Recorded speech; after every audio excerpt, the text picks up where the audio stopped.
In this guide, I'm going to show you how to hide and unhide chats on Snapchat. This is Aiden from JustBoz, and before we get into this guide, make sure to like the video and subscribe to the channel with all notifications on. It really does help with the channel and it lets us know that you want more content like this, so we greatly appreciate it. If at any point throughout this guide you did have any questions, just ask them down in the comment section below and we can help you out further. I'm going to be doing my best to reply to every single comment down there.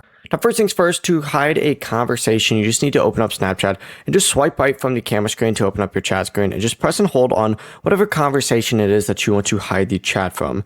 Let's just go ahead and say it is this one right here. Sorry, Bryce, I just opened up your Snap. But let's say it's this one. So press and hold on the conversation itself. It's going to pop up at the page that looks something like this.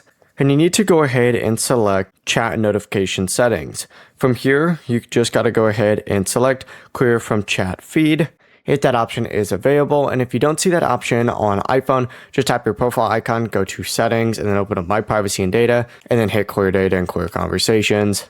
But the process really is as simple as that. Before you do leave, make sure to like the video and subscribe to the channel with all notifications on. It really does help with the channel and it lets us know that you want more content like this. We'd greatly appreciate it. And if at any point throughout this guide you did have any questions, just ask them down in the comment section below and we can help you out further. I'm going to be doing my best to reply to every single comment down there. Peace.